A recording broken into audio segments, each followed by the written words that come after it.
ہاشمی صاحب کہ جہاں پر لوگوں کو یہ سمجھانا بہت ضروری ہے کہ قرض حسنہ لوگوں کو سمجھ آ گیا، اس کی اہمیت و فضیلت سمجھ آ گیا۔ میں نے تو ایک جملہ ادا کیا نا کہ دنیا کے چند ٹکوں کے عوض اگر اللہ تبارک و تعالیٰ اتنا فضل کر دے کہ معیشت کی سختیاں ختم ہو جائیں اور اس کے عرش کے سائے تلے جگہ مل جائے تو اس سے بڑی اور کیا بات ہے صاحب، کیا بات ہے۔ یہ دنیا کے چند ڈالرز اور پوائنٹس کی اہمیت رکھتے ہیں۔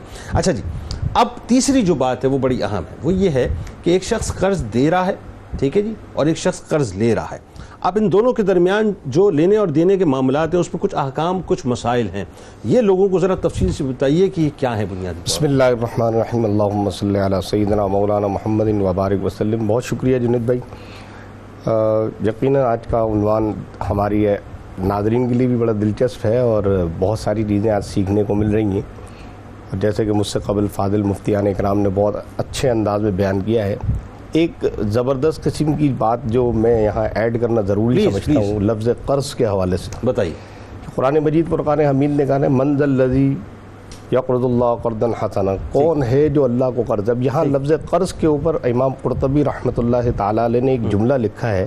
آپ فرماتے ہیں القرض اسم لکل ما یلتمس علیہ الجزاء، قرض ہر وہ چیز یا عمل ہے جس پر جزا اور بدلہ طلب کیا جائے۔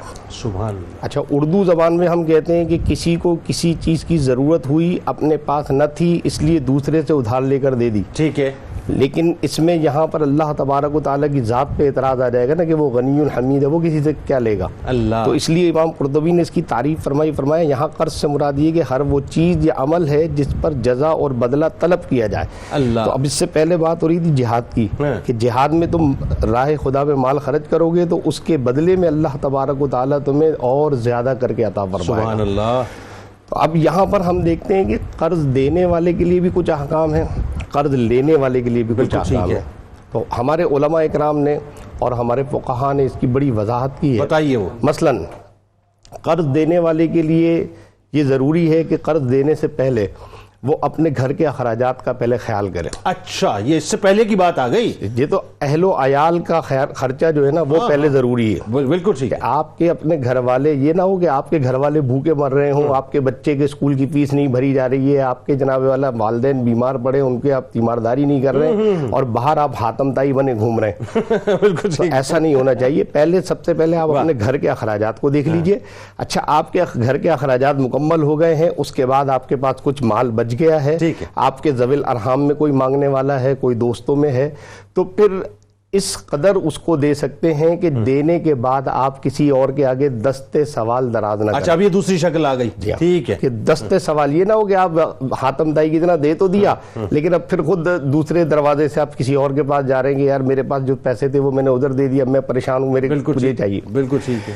اسی طرح قرض لینے والے کے لیے بھی علماء اکرام نے فرمایا کہ جو قرض لینے والا ہے وہ اس وقت قرض کا سوال کرے کہ جب اس کے پاس گھر میں ایسی کوئی چیز نہ ہو جسے بیچ کر وہ اپنی ضرورت پوری کر سکے۔ اچھا ٹھیک ہے، مثلا گھر میں آپ کے پاس 16 سی سی گاڑی کھڑی ہوئی ہے، 1600 ہو سکتی ہے سر، 16 سی سی 1600 سی سی، سوری معذرت چاہتا ہوں، 1600 سی سی گاڑی کھڑی ہوئی ہے، یا اور کوئی مطلب یہ کہ قیمتی چیز گھر میں موجود ہے، فریج موجود ہے، ٹی وی موجود ہے، موبائل موجود ہے، اس کے باوجود آپ ایک آدمی سے جو نا مطلب یہ کہ 50,000 روپے قرضہ مانگنے جا رہے ہیں، تو اپنا موبائل بیچ کر کے گزارا کر لیجیے، کیوں پیسے مانگ رہے ہیں۔ ٹھیک ہے۔ تو قرض لینے والے کے لیے بھی ضروری ہے کہ وہ انتہائی ضرورت مند ہو، جیسا کہ آپ نے خود بھی حدیثوں میں بیان کیا اور علماء نے بھی ابھی بیان کیا کہ قرض لینے والا اسی وقت سوال کر رہا ہوتا ہے کہ اسے شدید ترین احتیاج ہوتی ہے، ٹھیک ہے، اس احتیاج کی بنیاد پہ وہ سوال کر رہا ہوتا ہے، اسی بنیاد پر ہی ثواب جو ہے وہ یہ طے ہو گیا کہ اتنی اس شدت کی ضرورت ہو قرض مانگے۔ ٹھیک، آگے چلیں۔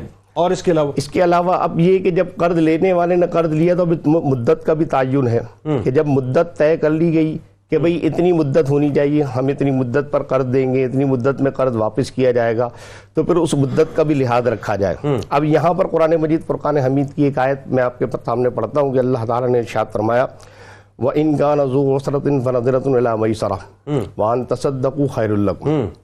اگر قرض دار جس کو قرض دیا ہے تنگ دست ہے، اس کو مہلت دے دے، ٹھیک ہے، تو اللہ تبارک و تعالیٰ اس مہلت دینے والے کو اجر عطا فرمائے، ٹھیک ہے، اور وَأَن تَصَدَّقُوا، اور معاف ہی کر دے سرے سے کہ بھئی تنگ دست بہت ہے، نہیں ادا کر سکتا، تو معاف ہی کر دے تو خیر الکم، یہ سب سے بہترین کام ہے. اور یہ اتنا بہترین ہے کہ اس کا پھر اجر کا اندازہ ہی نہیں ہے. وہی آپ نے کہا نا کہ قیامت کے دن سائے میں جگہ ملے گی، کہ چند روپے اگر تم دنیا میں چھوڑ دو کسی کو تو یہ سوچ لو کہ قیامت کے دن اور کچھ بھی نہیں ہے پلے، یہی بہت بڑی نیکی ہے کہ تمہیں قیامت. اچھا اب ذرا مختصراً یہ بتا دیجئے کہ کیا اس بات کا اطلاق ہوگا یہاں پہ جہاں پہ قرآن میں اللہ تبارک و تعالیٰ یہ فرماتا ہے کہ جب تم کوئی معاملہ کرو تو آپس میں لکھ لیا کرو، تو یہ قرض دیتے وقت اور لیتے وقت یہ معاملہ ہوگا کہ لکھا جائے؟ یہ ایک اور شکل بیان فرمائی گئی کہ جب قرض لین دین کی بات چیت ہو رہی ہے، دو گواہوں کے سامنے قرض دیا جائے، اس کے اوپر لکھ لیا جائے.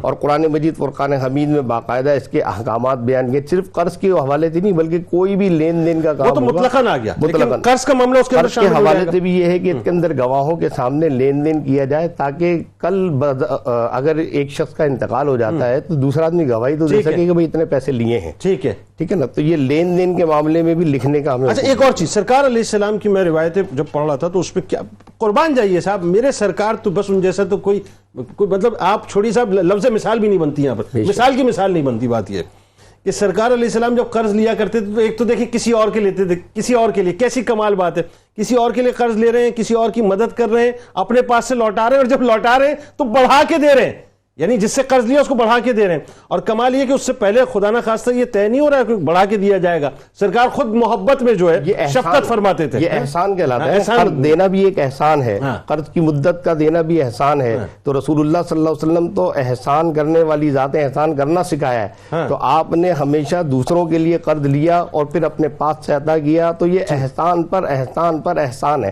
اور اپنے بھائی کے اوپر احسان کرنا اور پھر مزید اس کو ڈھیل دینا. جیسے کہ آپ نے ابھی ایک بات کہی نا کہ حضور بڑھا کر دے رہے ہیں، وہ جو یہودی والا واقعہ ہے کہ جس میں حضرت بلال سے فرمایا کہ بلال ذرا کچھ زیادہ کھجوریں دینا. ٹھیک، تو یہودی نے کہا کہ یہ زیادہ کھجوریں کیوں دے رہے ہیں آپ، میری تو 5 وس کھجوریں تھیں، 5 وس، یہ زیادہ کیوں دے رہے ہیں؟ تو اس پر رسول اللہ صلی اللہ علیہ وسلم نے فرمایا کہ جب عمر نے تلوار نکالی تم ڈر گئے تھے.